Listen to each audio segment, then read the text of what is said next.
Warga desa Kalipenggung, Kecamatan Randu Agung, Lumajang dihebohkan dengan penemuan jasad gadis muda dengan kondisi berlumuran darah di kamarnya. Korban diketahui bernama Merinda Tri Agustin, 22 tahun, pertama kali ditemukan oleh tetangganya. Sementara itu, pihak kepolisian masih menyelidiki terkait penemuan jasad gadis muda itu lantaran kematiannya tidak wajar dan diduga menjadi korban pembunuhan. Tetangganya yang menemukan, ada telepon katanya dari pacarnya. Pacarnya yang benar? Iya, coba dilihatkan posisinya bagaimana, katanya kok nggak aktif. Dilihatlah sama tetangga tersebut, ternyata posisinya sudah meninggal itu sudah. Dan untuk hasil dari olah TKP memang benar untuk korban sudah posisi tidak memakai pakaian. Temukan itu posisi tubuh korban di kamar atau di kamar atau posisi tubuhnya? Untuk posisinya ada di kamar si korban. Untuk posisinya terlentang. Ada ditemukan bekas kekerasan seksual? Itu masih menunggu hasil otopsi. Ada kekerasan seksual atau yang lain nanti kita nunggu hasil otopsi dari pihak rumah sakit. Jasad korban dibawa ke kamar jenazah Rumah Sakit Umum Dr. Haryoto Lumajang untuk proses autopsi guna mengetahui pasti penyebab kematiannya. Dari Lumajang, Jawa Timur, Yayan Nugroho, iNews melaporkan.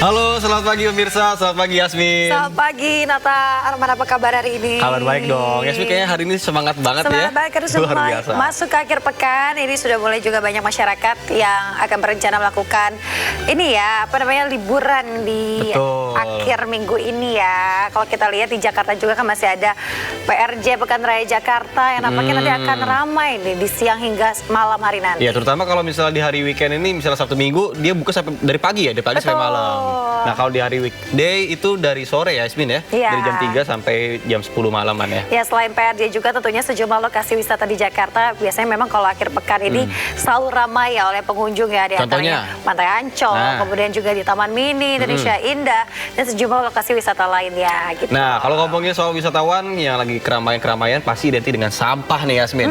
Nah, ini kalau bisa, ini sempat juga nih agak sempat rame, yang mana di salah satu lokasi wisata di Jakarta, ini sampahnya numpuk ketika para pengunjung ini berkumpul di satu titik. Nah, itu dia yang harus dijadikan lebih mau sendiri lagi, lebih peka lagi terhadap sama-sama menjaga lah, sama-sama menjaga lingkungan. Karena kan tidak hanya petugas di sana saja yang tentunya memang sudah tugasnya, tapi alangkah lebih baiknya kita juga sebagai pengunjung untuk bisa lebih peka tadi, buang sampah pada tempatnya. Jangan disimpan di tempat yang terbuka gitu saja ya Nata ya. Nah, kalau misalnya foto-foto kan jadi keganggu juga tuh, foto selfie dulu dong, cekrek ada sampah-sampah. Kurang estetik jadinya ya. Paling estetik tuh. Oke, Yasmin, mungkin rencananya di liburan kali ini mau kemana? Liburan kali ini nanti kita lihat ya, kayaknya nanti siang pengen sih ke PRJ pemirsa. Nah, kita akan membahas berbagai informasi terbaru dalam program Sindo Today, program yang menghadirkan informasi terhangat hari ini bersama saya Yasmin Natania. Dan saya Nata Arman. Sebelum kita memulai seluruh rangkaian Sindo Today, redaksi kami juga telah menyiapkan 3 berita pilihan dan ini dia.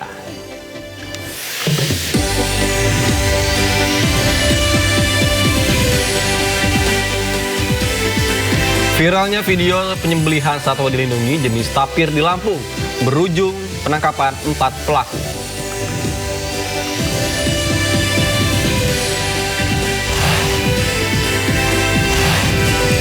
Polisi aktif berpangkat jenderal ditetapkan Kejaksaan Agung sebagai tersangka korupsi ompreng MBG.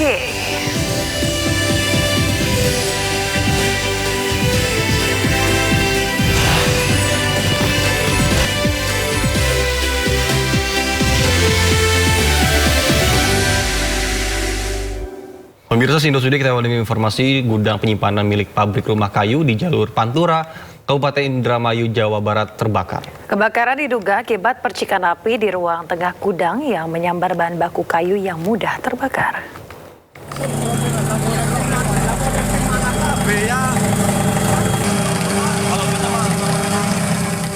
Petugas pemadam kebakaran dibantu warga berjibaku memadamkan api yang membakar gudang penyimpanan milik pabrik rumah kayu di Desa Pilangsari, Kecamatan Jatibarang, Kabupaten Indramayu, Jawa Barat. Banyaknya bahan yang mudah terbakar membuat api kian membesar dan sulit dipadamkan. 4 unit damkar yang dikerahkan ke lokasi berhasil memadamkan api 2 jam kemudian.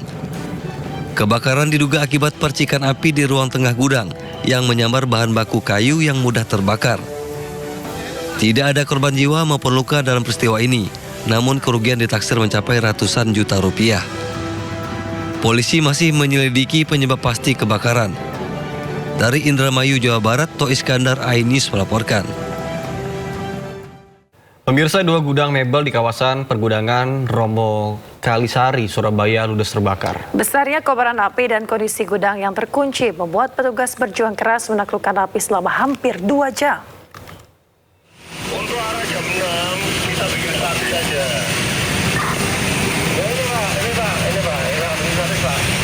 Kepanikan menyelimuti kawasan pergudangan Romo Kalisari, Tambak Oso Wilangun, Benowo, Surabaya. 2 gudang mebel terbakar hebat hingga isinya berubah menjadi arang. Petugas pemadam kebakaran mengalami kendala saat tiba di lokasi. Pintu gudang yang terkunci memaksa petugas menjebol tembok agar bisa menjangkau titik api. Letak gudang yang jauh dari sumber air juga memperlambat proses pemadaman. Dinas Pemadam Kebakaran dan Penyelamatan Kota Surabaya mengerahkan sedikitnya 22 unit mobil pemadam untuk mengendalikan kobaran api yang terus membesar. Yang terbakar di sisi belakang, akhirnya kita bobol dari sisi depan sama sisi belakang. Itu awalnya juga pintunya terkunci semua. Nggak ada satpam atau apa Pak di sana Pak? Kelihatannya nggak ada, jadi informasi dari warga itu sudah besar. Setelah berjuang hampir 2 jam, api akhirnya berhasil dipadamkan. Tidak ada korban jiwa dalam kebakaran ini dan kerugian diperkirakan mencapai miliaran rupiah. Dari Surabaya, Jawa Timur, Sony Hermawan, iNews melaporkan. Pemirsa, seorang remaja asal Bandung Barat tewas setelah dianiaya menggunakan senjata tajam saat terlibat bentrokan 2 kelompok pemuda yang bermotor di Kabupaten Purwakarta, Jawa Barat.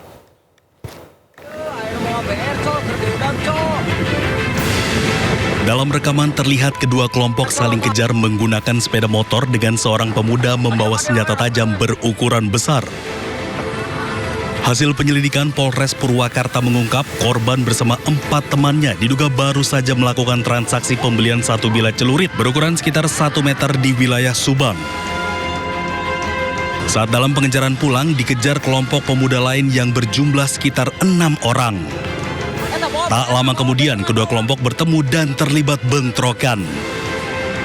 Akibatnya seorang remaja berusia 16 tahun warga Cikalong Wetan, Kabupaten Bandung Barat mengalami luka bacok parah dan meninggal dunia saat dalam perjalanan menuju rumah sakit.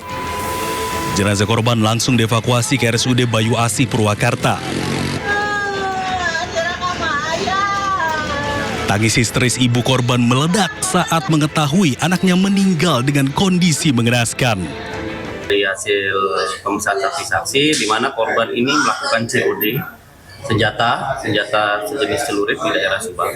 Setelah itu korban balik ke daerah Campaka, Purwakarta, yang dimana pada saat setelah selesai melakukan COD senjata, mereka diikuti oleh 6 orang pelaku menggunakan 2 kendaraan dengan berbonceng 3, yang setelah itu korban dicegat. Pada saat itu terjadilah cekcok antara grup korban dan grup pelaku, yang dimana senjata korban direbut, kemudian pelaku menggunakan senjata korban untuk melakukan pembacokan terhadap korban. Hingga kini Satreskrim Polres Purwakarta masih melakukan pengembangan penyelidikan untuk mengungkap seluruh pelaku motif di balik bentrokan maut yang menewaskan seorang remaja tersebut. Dari Purwakarta, Jawa Barat, Irwan Syaputra, iNews melaporkan. Pemirsa, jenazah pilot AMA Air Nicholas F. Goselin yang tewas dalam insiden penembakan dan pembakaran pesawat di Yahukimo, Papua Pegunungan dievakuasi oleh petugas gabungan dari TNI Polri. Selain menguasai kembali bandara, aparat juga memburu pelaku penembakan serta pembakaran pesawat AMA Air.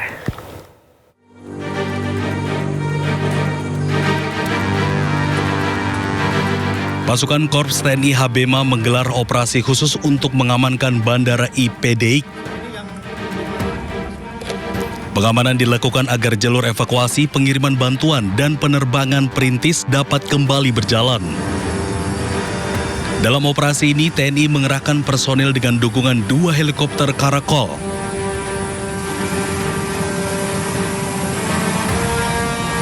Selain mengamankan bandara, aparat juga mengevakuasi jenazah pilot AMA Air Nicholas F. Goselin. Jenazah kemudian diterbangkan ke Timika dan selanjutnya dijadwalkan dibawa ke Jakarta. Alhamdulillah pada hari ini kami berhasil mengevakuasi jenazah almarhum Kapten Pilot Nicholas F. Goselin yang kemarin ditembak oleh TPNP BOPM di Yahukimo, tepatnya di kampung di Bandara Balinggama, Kabupaten Yahukimo. Patut diduga ya, karena kalau masyarakat sipil biasa, kayaknya tidak mungkin mereka akan melakukan penyerangan terhadap satu-satunya sarana transportasi yang dapat menjadi penghubung masyarakat di Balinggama ke dunia luar. Betul, karena masyarakat sipil terutama pasti akan membutuhkan sarana itu. Jadi patut diduga. Kita belum bisa memastikan karena kita belum melakukan, belum mendatangi TKP, belum olah TKP, belum mengumpulkan keterangan dan barang bukti yang ada. Satgas Operasi Damai Kartens 2026 memastikan penyelidikan masih berjalan untuk mengungkap penyebab pembakaran pesawat AMA Air PKRCY, menemukan pelaku penembakan dan memastikan keamanan penerbangan perintis di Papua Pegunungan. Dari Yahukimo, Papua Pegunungan, Chandri Suripati, iNews melaporkan. Beragam informasi lainnya pemirsa, viralnya video penyembelihan satwa dilindungi jenis tapir berujung penangkapan. 4 pelaku ditahan sementara 2 pelaku lain masih diburu.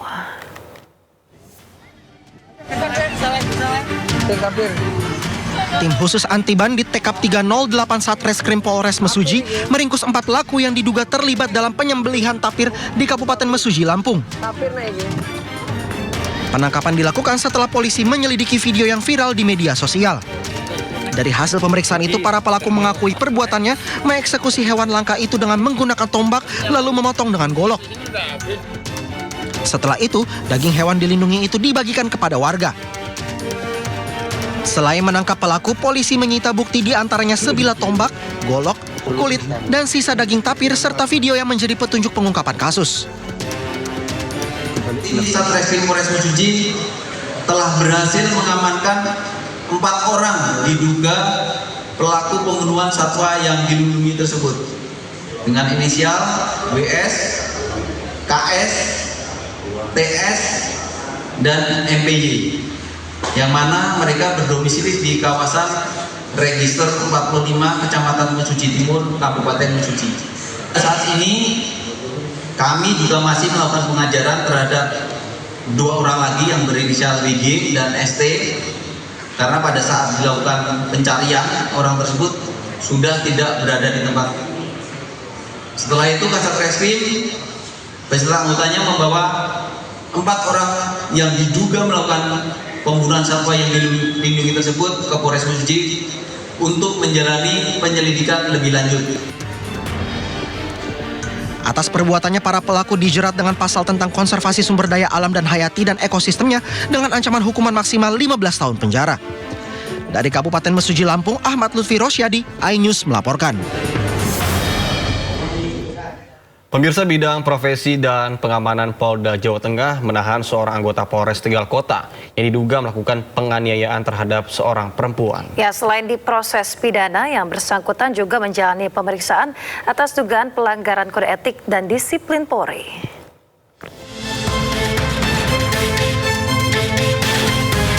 Menindaklanjuti laporan dugaan penganiayaan yang melibatkan anggota Polri, Bitpropam Polda Jawa Tengah mengambil langkah cepat dengan melakukan pemeriksaan dan penahanan terhadap Aibtu N, anggota Polres Tegal Kota.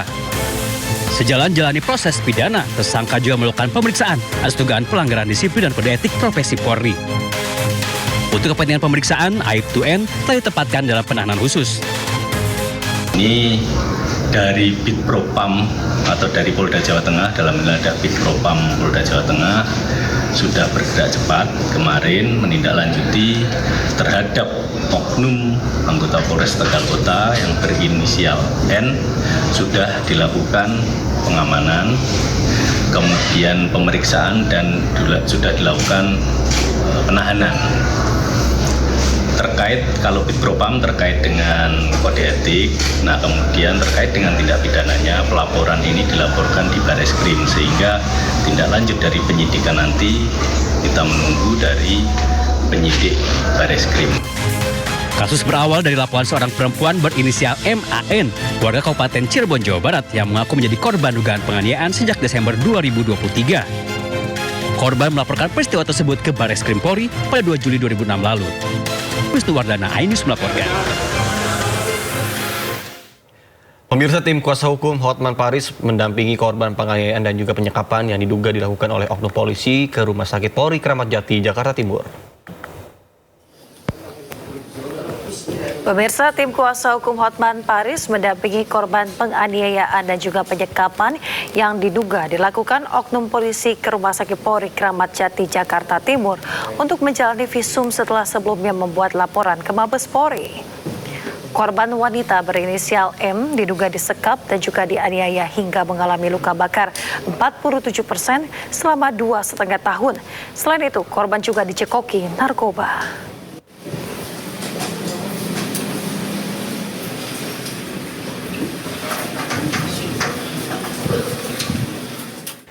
Sementara kondisi korban penyiksaan dan juga penyekapan oleh pelaku yang diduga adalah oknum aparat sungguh memprihatinkan. Korban alami luka bakar hingga 47% di tubuhnya. Seorang wanita asal Cirebon, Jawa Barat mengalami luka bakar 47% pada tubuhnya, mulai dari kaki, tangan, hingga punggungnya. Luka tersebut ia dapatkan akibat dipaksa suami sirinya untuk memproduksi obat terlarang sejak bulan September tahun lalu. Di bawah tekanan pelaku, ibu satu anak ini terpaksa menyembunyikan fakta yang membuat tubuhnya terluka parah. Bahkan, saat mendapat perawatan medis di beberapa rumah sakit, korban berinisial M terpaksa berbohong. Ia mengaku bahwa luka itu akibat terkena siraman air panas. Tak hanya itu, korban kerap diperlakukan dengan penuh kekerasan. Selain dipaksa memproduksi obat terlarang, korban juga kerap dicekoki obat terlarang yang dibuatnya itu. Ini tangan sama paha. Karena itu yang akibat yang kemarin pas pembuatan sabu itu tuh kena air kerasnya. Disiram atau disengaja atau enggak sih? Pas pembuatan kan itunya ada api kan, ada api. Nah dianya malahan ke iniin aku. Siram. Iya, jadi aku apa kayak gitu kan. Nah apinya kan ke iniin, dianya malahan ke aku. Awalnya beliau juga ngomong ke pihak keluarga aku karena motor ya, kebakaran motor kayak gitu. Nah kalau aku bilangnya karena gas, karena kena kompor gas di rumah sakitnya tuh. Tapi dari pihak rumah sakit juga ini tuh bukan luka bakar kayak gitu tuh, tahu tuh. Sementara korban bersama tim kuasa hukum kini sudah melaporkan pelaku ke SPMB Mabes Polri. Dari Cirebon, Jawa Barat, Mardika, iNews melaporkan. Pemirsa, Polda Jabar telah menggelar rekonstruksi kasus dugaan penyekapan dan penganiayaan terhadap seorang perempuan berinisial YT yang dilakukan tersangka atas nama Taufik Hidayat. Rekonstruksi menampilkan 21 adegan dengan melibatkan 6 tempat kejadian perkara. Sedikitnya ada 21 adegan pada rekonstruksi kasus dugaan penyekapan dan penganiayaan berat terhadap seorang perempuan berinisial YT yang dilakukan tersangka Taufik Hidayat di Bandung, Jawa Barat. Rekonstruksi melibatkan 6 tempat kejadian perkara dan dihadiri petugas Direktorat PPA Polda Jawa Barat, jaksa penuntut umum, serta kuasa hukum kedua belah pihak. Tersangka memperagakan penyiksaan menggunakan bangku, helm, hingga benda tajam. Sementara dugaan kekerasan seksual masih dalam tahap pendalaman polisi. Selain rekonstruksi, penyidik juga telah meminta keterangan tambahan dari korban. Total 25 saksi sudah diperiksa termasuk korban dan saksi ahli.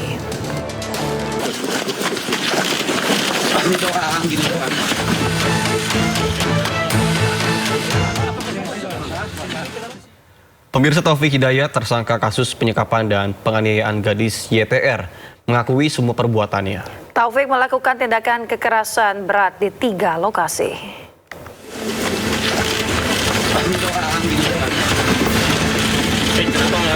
Polda Jawa Barat telah melakukan rekonstruksi 3 dari 6 tempat kejadian perkara kasus penyekapan dan penganiayaan yang dilakukan Taufik Hidayat kepada gadis YT. Polisi menjelaskan terdapat 21 total adegan penganiayaan yang dilakukan tersangka Taufik Hidayat.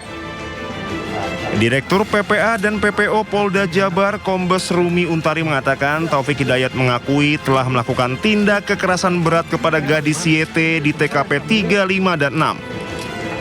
Taufik melakukan sejumlah penganiayaan berat mulai dari pemukulan dengan tangan kosong, memukul dengan helm dan kaki meja besi, hingga benda tajam.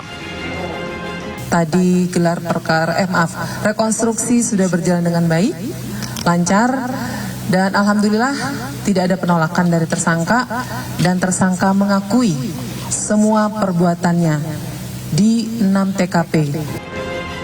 Berdasarkan penyidikan polisi, di TKP pertama dan kedua juga terdapat aksi kekerasan. Namun penganiayaan yang dilakukan Taufik terhadap korban masih dalam kategori ringan. Dari Bandung, Jawa Barat, Tim Liputan Anyus melaporkan. Pemirsa, kecelakaan maut kembali terjadi di jalur Tengkorak Sitinjau Lawe, Padang, Sumatera Barat. Sebuah mobil pribadi terjun ke dalam jurang sedalam 80 meter menyebabkan pengemudi tewas. Alhamdulillah. Tandu. Seperti inilah evakuasi jasad pengemudi mobil yang terjepit di bagian kemudi mobil di dalam jurang sedalam 80 meter di kawasan Sitinjau Laut oleh tim Basarnas Kota Padang. Kondisi jurang yang curam dengan sudut kemiringan hampir 90 derajat memaksa petugas menggunakan teknik evakuasi vertikal. Jarak pandang yang terbatas di malam hari serta kecuraman medan membuat proses penyelamatan berlangsung dramatis dan memakan waktu hingga 3 jam. Korban akhirnya berhasil dievakuasi dalam kondisi meninggal dunia. Diduga kendaraan korban yang melaju dari arah Solok menuju Padang mengalami remblong dan hilang kendali hingga terjun ke dalam jurang sedalam 80 meter. Kondisi laka tunggal di jalur lintas Sitinjau Laut. Hal ini kita berkoordinasi dengan tim terkait, baik itu dari Damkar, kepolisian, kemudian tim besar kemanusiaan yang tergabung, baik itu ambulans zakat dan lain-lainnya. Pihak kepolisian terus mengimbau para pengemudi untuk tetap waspada dan selalu berhati-hati ketika berkendara, khususnya di kawasan Sitinjau Laut. Dari Padang, Sumatera Barat, Budi Sunandar, iNews melaporkan.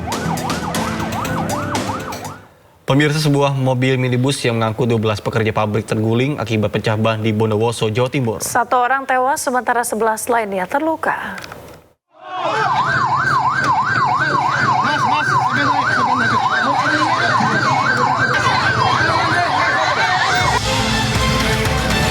Kecelakaan ini berawal saat mobil mengantar pulang sejumlah pekerja pabrik pengolahan udang. Setibanya di lokasi, kendaraan diduga mengalami pecah ban hingga oleng dan menabrak tiang lalu terguling.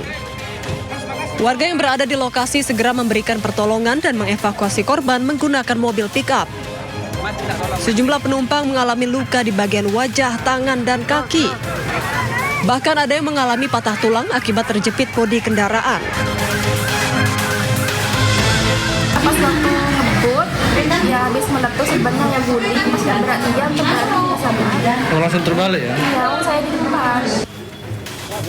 Seluruh korban langsung dibawa ke puskesmas untuk mendapatkan perawatan.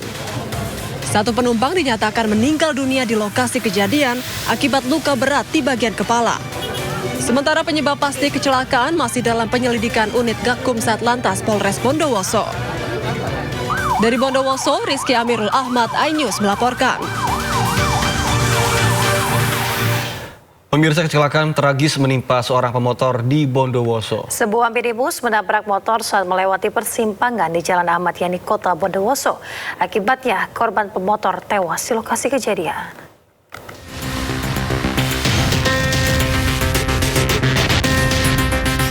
Inilah detik-detik kecelakaan antara kendaraan travel minibus dan sebuah motor yang terekam kamera pengawas di Jalan Ahmad Yani, Kelurahan Badean, Bondowoso. Dalam rekaman terlihat sebuah sepeda motor yang hendak menyeberang di persimpangan jalan tiba-tiba ditabrak oleh minibus yang melaju kencang. Korban bersama motornya terseret hingga beberapa meter di bawah kolong mobil. Kerasnya benturan membuat korban tewas di lokasi kejadian dengan luka berat di sekujur tubuh. Penanganannya sudah dilakukan penyidikan untuk R4 sama R2, itu meninggal untuk R2 yang mengakibatkan meninggal dunia. Sementara tersangka masih ada di lantas untuk melakukan penyidikan. Guna kepentingan penyelidikan, kedua kendaraan yang terlibat kecelakaan telah diamankan di unit Gakum Satlantas Polres Bondowoso. Dari Bondowoso, Jawa Timur, Rizky Amirul Ahmad, iNews melaporkan.